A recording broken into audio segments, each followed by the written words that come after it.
بەڕێزەکانم یەکێکتر لەو هەڵانەی کەوا مرۆڤ مسلمانان ئەمڕۆ بەسەر زمانیانە دێ ئەگەر مەبەستی بێ و مەبەستی نەبێ دەبێ هەوڵ بدا لە فەرهەنگیان نەی تێلێ بیسڕێتەوە لەبەرەوەی زانایان وەکو باسییان کردووە کە دەڵێن لەو شەیە لە کە نابەجێیە ئینسان بەکاری بێنێ بەرامبەر مرۆڤێک کە یەک هەستی بریندارەکە دووەمش بەخۆی نازانێ پەرژین بێ لە ڕووی هەر هەمووتان درۆی کردووە ئاینی ئیسلام داوای لێمان کردووە کە ئێمەی مسلمانان درۆ نەکەین داوای لێمان کردووە وشەیەک بەرامبەر کەسێک دەرنەبڕین کە بزانین خودای گەورە ڕێزی لێگردووە برا بەڕێزەکانم لەو هەڵەیە لە ئەوەیە کە ئینسان زۆر بەداخەوە لە باوکان لە دایکان دەبیستین و دەزانینیش دڵنیاین ئێوەش وەکو من دڵنیان کە کاتێک ڕوئەکاتە کوڕەکەی قسەیەکی ناشرینی پێدەڵێ بە گوێ درێژ وەسفی دەکا پەرژین بێ لە ڕووی ئێوە یاخود پێی دەڵێ سەگ یان کوڕی سەگ ئەم وشەیە لە مسلمان نابێ بەکاری بێنێ لەبەرە زانایان وتیانە من الألفاظ المذمومة لەو وشەیە لە کەوا ذەم کراوە نابەجێیە ناشرینە لایەق نییە بە مسلمان بەکاری بهێنێ ئەن تەقولە لصاحبیکە یا حیمار یا کەلب یا خەنزیر برا بەڕێزەکانم ئەمانە دەوترێ لە ناوماندا فلانە کەس پەرژین بێ لە ڕووی ئێوەدا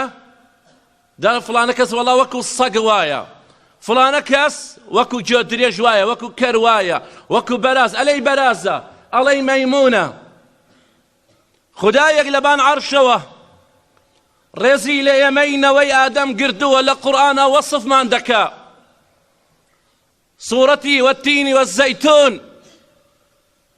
سوورەتێکە لە کۆتایی قورئانەکە زۆربەی لە مسلمانان لەبەریان کردووە چەند ئاەتێکی کورت و کەمە خودای گەورە ڕێزی لە مرۆڤ گردووە بە ئینسان ناوی دەبا بەڵام تۆ دێی ناوی دەگۆڕی لە ئینسانەوە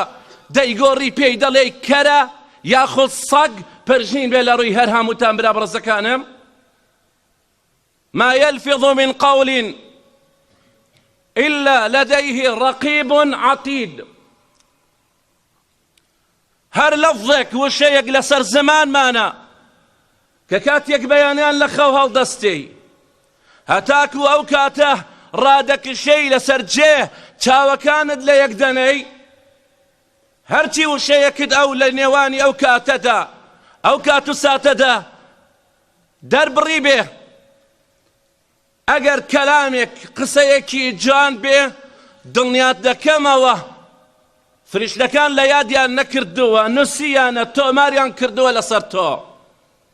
بەڵام هەر کاتێکیش لەو نێوانەدا کە هەڵدەستێی لە خەو یاخود دەخەوی شەوان هەر وشەیەکت بەکارهێنا بێ عەزیەتیەر مسلمانێکت دابێ ئیلا فریشتەکان نایەڵن لە دەستیان بچێت تۆماریان کردووە لە ڕۆژی قیامەتدا هێننە پێت چاوت برا بەڕێزەکانم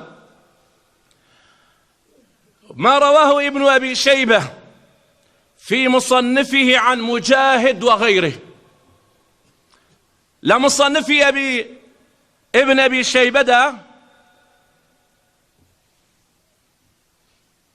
قسيك من بوده هينيتوا كلام مجاهد وغير مجاهد دي جرنوا أو يكوا إنسان بهاوركي بكركي بكسيك لدوري بري نلي بي لا تقل لصاحبك يا حمار لا تقل لصاحبك يا كلب ولا تقل لصاحبك يا خنزير فيقول يوم القيامة بهاوركت بكركت بكسيك المليا علي كرا صجك بەرازە مەیمونە لەبەرەوەی لە ڕۆژی قیامەتدا و ئینسانە هەیە قەت دەگرێ فيقول يوم القيامة أتراني خلقت كلبا أو حمارا أو خنزيرا أي چۆن وەڵامی دەدەیتەوە کوڕەکەتە دایکی لەبەر چاودا پێی دەڵێ هەی کوڕی سەگ تۆ بێدەنگ دەبی ئەوە لە ڕۆژی قیامەتدا هێقەی دایکی دەگرێ یاخود باوکی کاتێ وشەیەکی ناشرین بە کوڕەکەی دەرەبڕێ پێی دەڵێ لە ئینسان دەیگۆڕێ پێی دەڵێ ئایا تۆ منت بینی دایە باوە ئەی فڵانە هاوڕێم